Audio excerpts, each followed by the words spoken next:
이제 오후 예배 때 구원의 확신에 대해서 지금 이야기를 나누고 있는데 오늘 한번 질문을 해보고 싶은 내용은 예수님을 믿던 사람들이 믿음을 잃을 수가 있습니까? 라는 신학적인 질문에 우리가 답을 한번 한번 해보려고 합니다. 하나님을 믿는다고 하는 사람들이 그 믿음에서 떠날 수가 있는가? 여러분 어떻게 생각합니까?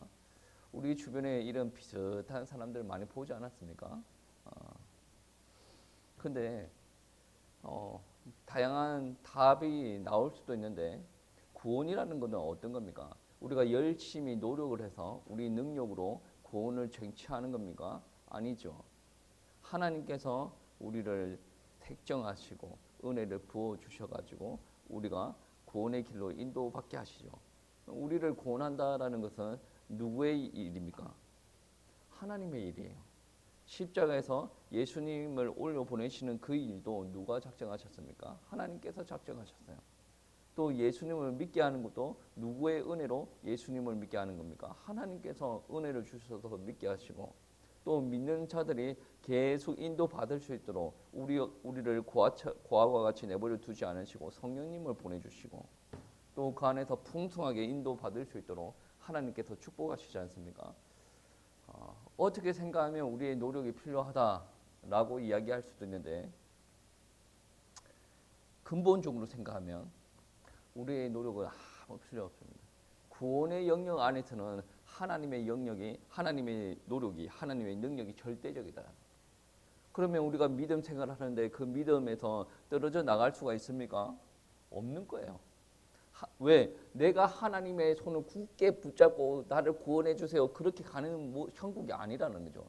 하나님께서는 죄의 늪에 빠져 있는 나를 강한 손으로 나를 건져 올렸다는 거죠. 그러면 하나님께서 이렇게 건져 올리는데 하나님께서 실수해가지고 탁 놓아버리는가? 그런 일은 있을 수가 없다. 하나님께서 한번 구원하시고 작정하시고 건져 올리는 것은 빠뜨리는 일이 없다라는 거죠.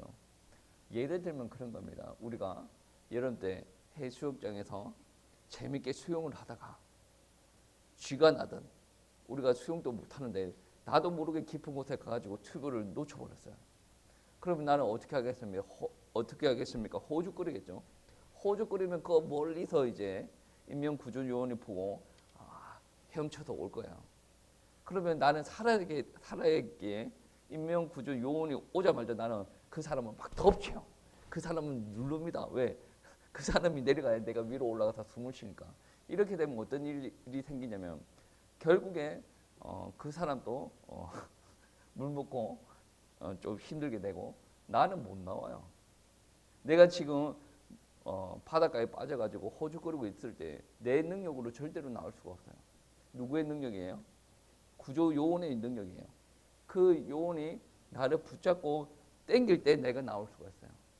내가 할 수 있는 건 아무것도 없어요. 사망에서 우리가 건짐 받는 것이 이것과 유사합니다. 사망의 자리에서 우리가 할 수 있는 것은 아무것도 없습니다. 돈이 많고 많이 배우고 내가 능력이 좋아요. 건강합니다. 그렇다고 하더라도 사망의 자리에서 우리가 구원받을 수가 있습니까? 절대로 그러한 일이 있을 수가 없어요. 하나님께서 나를 붙잡으시고 건져 올리시는 거예요. 그 건져 올리시는 것을 보고 우리는 구원이다라고 합니다. 그러면 믿음 생활하다가 믿음을 버리는 사람들은 어떻게 생각해야 됩니까? 그거는 하나님의 말씀 안에 있지 않습니까? 요한일서 2장 19절 말씀해 보시면 이런 말씀이 있습니다. 그들이 우리에게서 나아갔으나 우리에게 속하지 아니하였나니 만일 우리에게 속하였더라면 우리와 함께 하였을 거니와 라고 이야기합니다. 그들은 우리에게 있다가 나아갔다. 왜? 우리에게 속하지 아니하였기 때문에. 우리에게 속하였다면 지금도 여전히 우리와 함께 있을 것이다. 그들은 누굽니까? 예전에 같이 우리 공동체에서 신앙생활을 했던 사람을 두고 이야기합니다. 그냥 교회에서 신앙생활을 하다가 나아간 사람을 두고 이야기하지 않고 요한 1서에서는 어떻게 이야기하냐면 적그리스도인을 두고 그들이라고 표현합니다. 예전에 같이 신앙생활을 했지 않습니까? 교회에서 다시 자기네들 또 교회 밖으로 나가서 나름의 생활을 합니다. 이 사람들을 어떻게 바라봐야 돼요? 처음부터 믿음이 아예 없은 걸로 봐요. 교회 안에서 신앙생활은 같이 하였으나 같이 교제도 나누고 말씀도 나누고 같이 예배도 드렸어요. 그런데 같은 행위를 했다라고 하더라도 하나님께서 건져 올리신 그런 구원을 경험하지 못했던 사람이죠. 못하였기 때문에 신앙생활을 같이 하다가 세상으로 나가서 자기가 하고 싶은 대로 이렇게 다는 거죠. 정말로 성령 충만 받고 하나님을 믿는 하나님의 자녀들은 자기가 주인 돼가지고 함부로 그렇게 살지 않습니다. 신앙생활을 같이 하다가 떨어져 나간 사람들은 그런 거예요. 둘 중에 하나겠죠. 첫 번째는 우리가 많이 관대하게 표현을 하면 실족하여서 잠깐 넘어져서 교회에 잠깐 방학 내고 있다. 우리가 관대하게 표현하면 그러고 노골적으로 표현하면 어땠습니까? 처음부터 하나님을 믿지 않았다.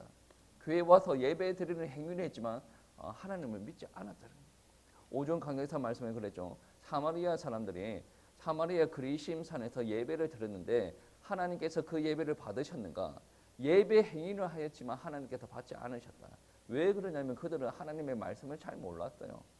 영과 진리로 예배 드리지 않았습니다. 하나님께서 기뻐하시는 예배를 드리지 않았습니다.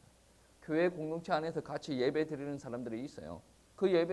같이 예배 드리면 어떻게 보면 우리가 같이 은혜 받는 것처럼 느껴지지만 절대로 같이 은혜를 받을 수가 없는 거예요.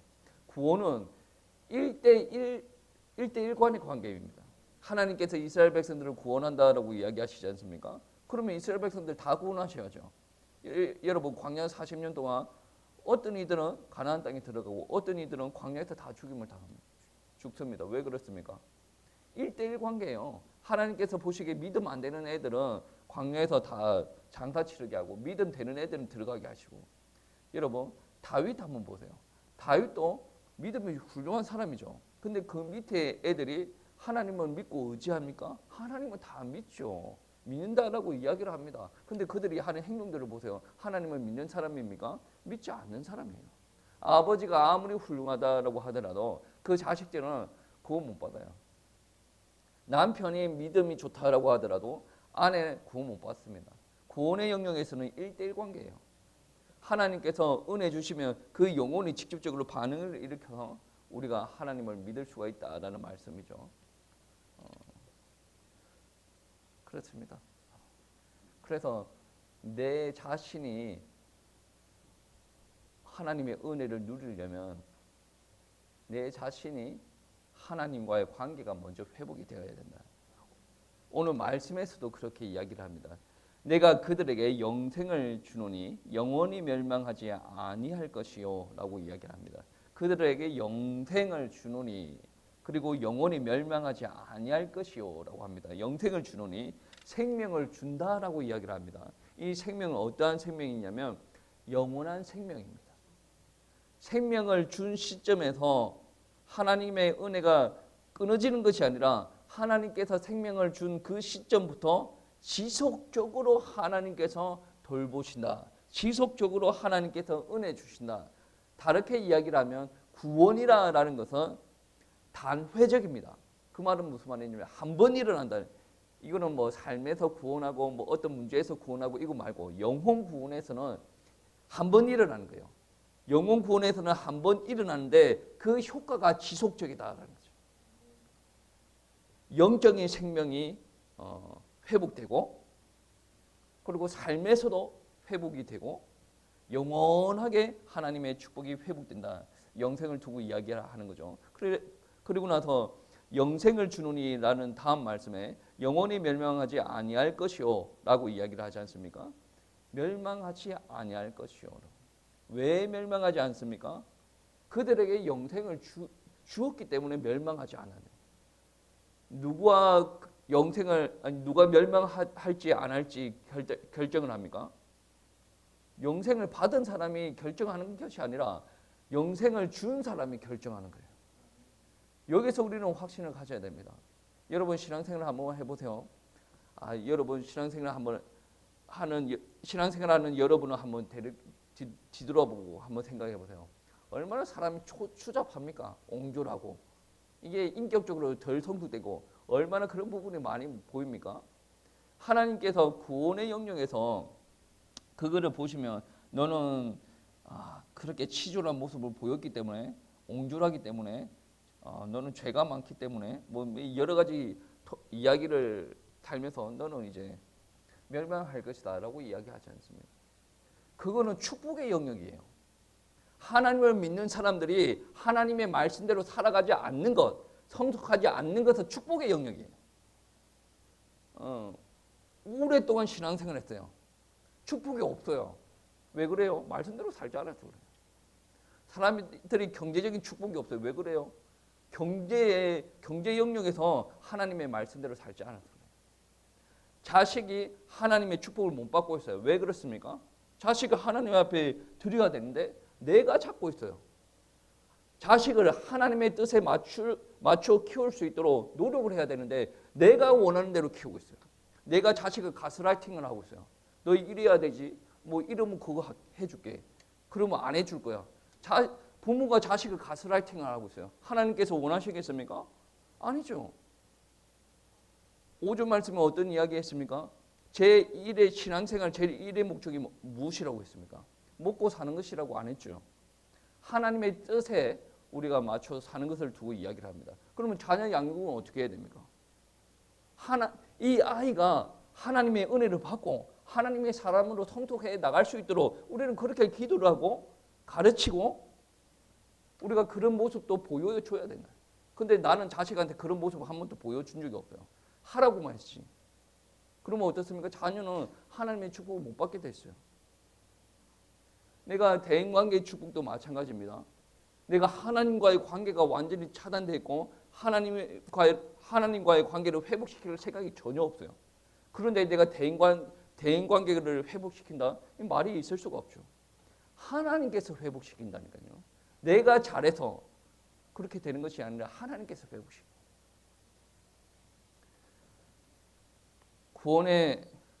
우리의 구원을 누가 결정하냐면 하나님께서 결정한다.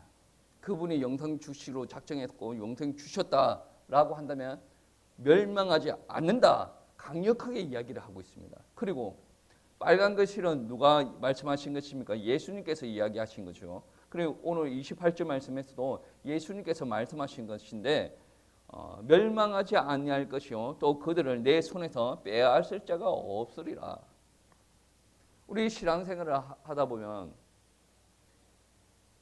사탄 마귀가 공격해 올 때가 있어요. 근데 여러분 잘 아셔야 되는 것이 무엇이냐면 이 사탄은 하나님과 한번 싸우려고 했다가 싸워보지도 못하고 추방되는 일이 벌어졌죠. 그래서 사탄은 하나님과 싸우려고 하지 않습니다.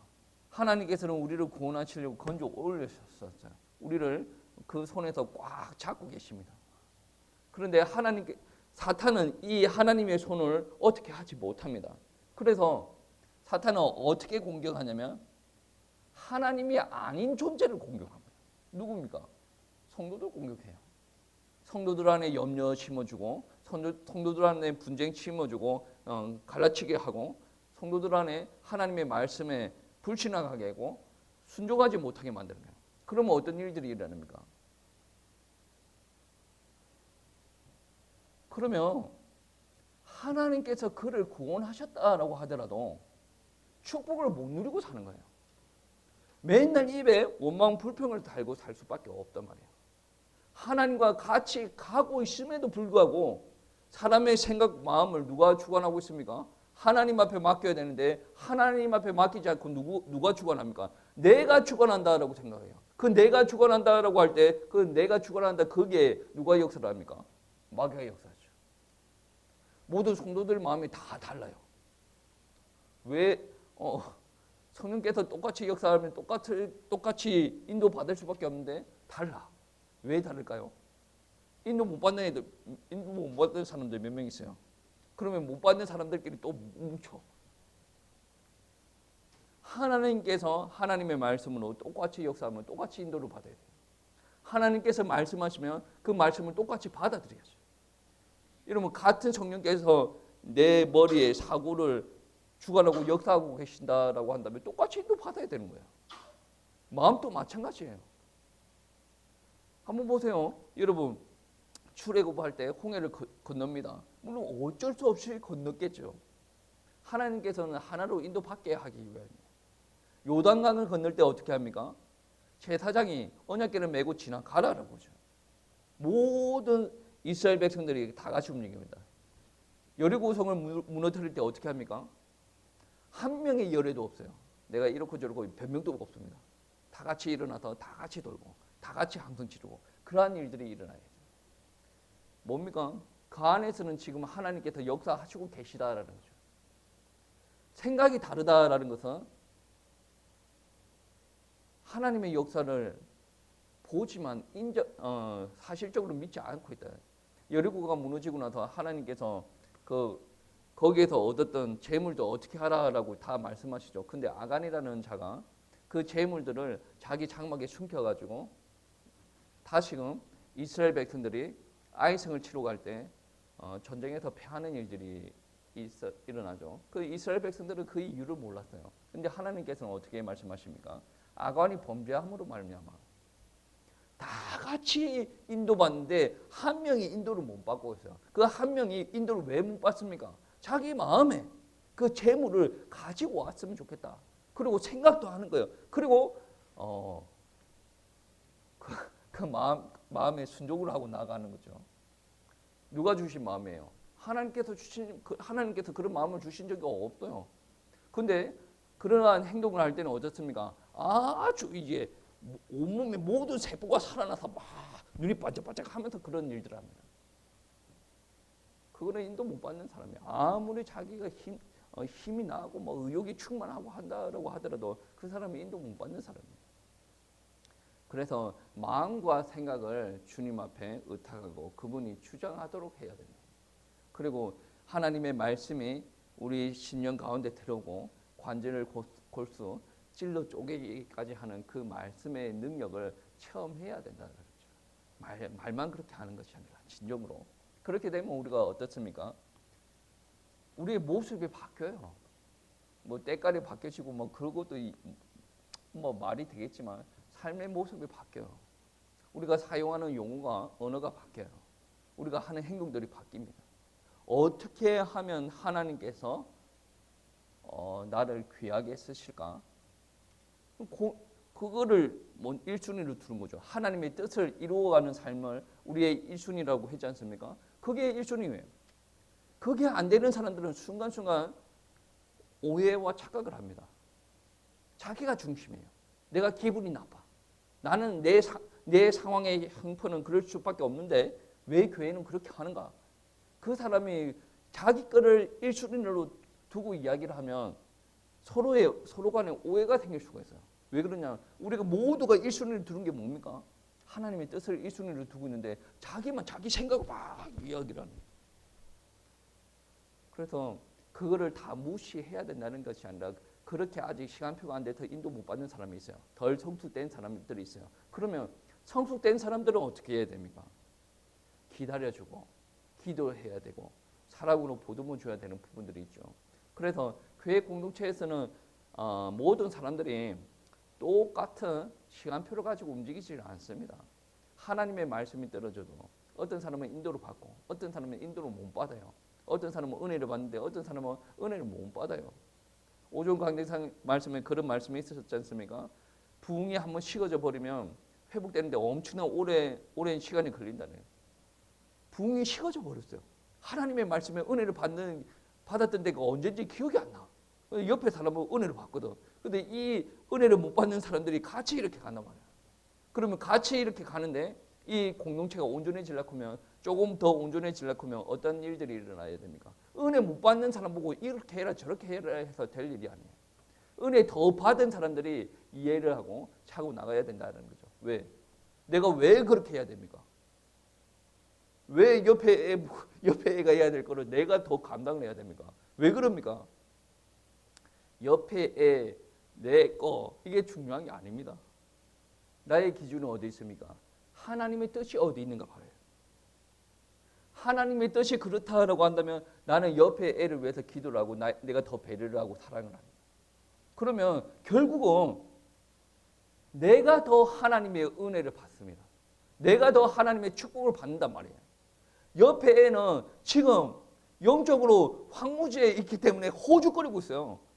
얘는 지금 축복을 받을 시간표가 아닌데 나는 황무지에서 샘물이 터졌어요. 그래서 내가 조금 배려를 하고 있습니다. 그러면 얘는 지금 자기 생각에 잡혀가지고 자기가 하고 싶은 대로 하고 있기 때문에 하나님의 축복을 못 받아요. 근데 나는 내 것도 있음에도 불구하고 옆에 사람들을 위해서 조금 더 이해를 하고 있어요. 그러면 축복은 어디로 갑니까? 얘한테 가는 게 아니고 나한테 오는 거예요. 그래서 교회는 어른이 있어야 되고 교회에서 성숙한 자가 있어야 돼요. 여러분 나이가 많다고 해서 어른은 아니고 성숙한 자가 있어야 됩니다. 그 성숙한 자가 공동체를 세우는 거고 그 성숙한 자가 또 하나님의 축복을 더 많이 누리게 된다는 거죠. 오늘 본문 말씀은 구원에 있어서는 무조건적 하나님의 손 안에 있어요. 사람이 믿음 생활 잘하다가 떨어져 나가는 경우가 있습니까? 있죠. 그러면 사람을 중심으로 봐서 그래요. 근데 분명한 것은 하나님께서 잡아서 올린 사람들은 절대로 떨어져 나간 사람은 없어요. 지금 마음이 힘들다라고 할지라도 떨어져 나갈 수 없다라는 거죠. 하나님께서는 1분 1초도 쉬지 않으시고 우리를 돌보신다는 거죠. 하나님께서는 온 우주의 창조자시고 온 우주의 창조자라는 말은 무슨 말입니까? 피조물 중에 하나님의 손을 거치지 않은 것이 없다라는 거죠. 이 세상 만물에서 존재하는 모든 자들 중에서 제일 힘이 세시는 분. 그래서 하나님께서 손으로 잡고 있는 그 사람들을 누구도 빼앗아 갈 자가 없다라는 거죠. 우리는 어떻게 됩니까? 그 하나님을 의지해야 됩니다. 우리가 힘이 없습니다. 그럼 어떻게 됩니까? 열심히 힘을 내서 달려갈 그 생각하지 마시고 힘이 없다라고 한다면 하나님 앞에 엎드려 기도해야 됩니다. 여러분 엘리야 알지 않습니까? 로댓나무 밑에서 죽여주세요. 그런 기도라도 해야 돼요. 힘이 없는데 어떡합니까? 우리는 기도를 열심히 부르짖고 맞습니다. 부르짖어야죠. 근데 힘이 없는데 어떡합니까? 힘이 없으면 우리는 구원도 못 받고 응답도 못 받고 우리는 멸망의 자리에 가야 됩니까? 아니죠. 구원은 하나님께서 이미 잡았다니까. 하나님의 손 안에 우리가 그대로 놓여 있습니다. 그러면 우리는 거기서 회복할 수 있도록 기도해야 됩니다. 하나님 힘 없습니다. 하나님 은혜 주세요. 하나님 힘 주세요. 뭐 돈 주세요 그런 거는 차후의 문제예요. 여러분 마음밭이 황무지와 같다라고 한다면 여러분 마음이 먼저 은혜를 받아야 돼요. 그 다음에 여러분의 현장을 하나님께서 역사하시는 거죠. 영혼 구원 하나님의 주권 안에 있어요. 그러면 여러분 삶의 구원, 여러분 삶의 회복은 누구 손에 있습니까? 우리의 손에 있습니까? 아닙니다. 그것도 하나님의 손에 있습니다. 여러분 오베데돔 알죠? 다윗이 언약궤를 가지고 올 때 언약궤를 실은 수레가 덜컥 한번 합니다. 그때 우사가 놀라가지고 언약궤를 딱 잡죠. 그때 우사가 즉사를 합니다. 다윗도 놀라가지고 이 언약궤를 다윗성으로 바로 가지고 가지 못하고 오베데돔 집에 놔둡니다. 그때 하나님께서 오베데돔 집에 임재하십니다. 회복하시죠. 축복하셨다라고 이야기를 합니다. 사람의 축복, 물론 사람이 열심히 일을 해가지고 끌어모을 수도 있어요. 근데 하나님께서 이루어주신 축복은 그와 성격이 좀 많이 다르다라는 거죠. 이삭이 우물을 파는 데마다 물이 나옵니다. 1년 농사를 지었더니 100년의 응답이 옵니다. 아브라함이 먹을 것이 없어가지고 애굽으로 내려갔었는데 하나님이 조금 은혜를 받다 보니 어떤 일들이 일어납니까? 가병 318명을 거느릴 만큼의 재산, 그리고 안위를 묻어둘 막벨라 동굴도 그 지역 사람들이 공짜로 준다고 하는데 그럴 필요가 없다. 돈도 다 치르고 거부가 되는 거예요. 야곱도 마찬가지죠. 야곱도 처음에 자기 아버지 집을 떠나서 삼촌 집으로 갑니다. 완전히 껄뱅이잖아요. 그러지였어요. 근데 돌아올 때 어떻습니까? 거부가 되어서 돌아오지 않습니까? 여러분 누가 주신 거예요? 성경책을 보세요. 아브라함이 열심히 일했다고 없어요. 야곱이 열심히 일했죠. 열심히 일했는데 다 사기 당해가지고 삼촌 재산으로 다 들어갔어요. 근데 나중에 회복시켜 주실 때 누가 역사합니까? 하나님께서 역사하세요. 성경 보세요. 성경은 하나님을 믿는 사람들이 놀고 부자가 됐다라는 그런 말은 없어요. 근데 하나님을 믿는 사람들이 일을 합니다. 그 일을 하는 그 현장에 하나님께서 역사하셔가지고 형통하게 하십니다. 누가 보더라도 하나님께서 부어주시는 은혜가 차고 넘치도록 하십니다. 하나님께서 이거 복 주시는 거예요. 그래서 생, 사, 화, 복의 주관자 누구? 하나님께. 생사는 누구며? 생명, 죽음. 이 주관자 하나님. 그리고 화로다. 화는 누굽니까? 재앙. 복 누굽니까? 복, 축복. 하나님의 손에 다 있다는 거죠. 하나님께서 찾고 계십니다. 문제는 누굽니까? 우리지 않습니까? 그냥 앞뒤도 재지 않고 믿습니다 그거 말고 하나님께서 주관하고 계세요. 내가 연약하더라도 나는 축복받을 수밖에 없는 사람이에요. 하나님께서 그렇게 생각하시고 나를 붙들어 세우셨다라는 거죠. 문제는 누구냐? 내가 문제예요. 우리 생각과 마음을 주님 앞에 드리고 우선순위를 그의 나라와 그의 의에 두시고 그러면 하나님께서 다 회복시킬 겁니다. 이 믿음 속에서 또 한 주 동안 승리하시길 축복합니다.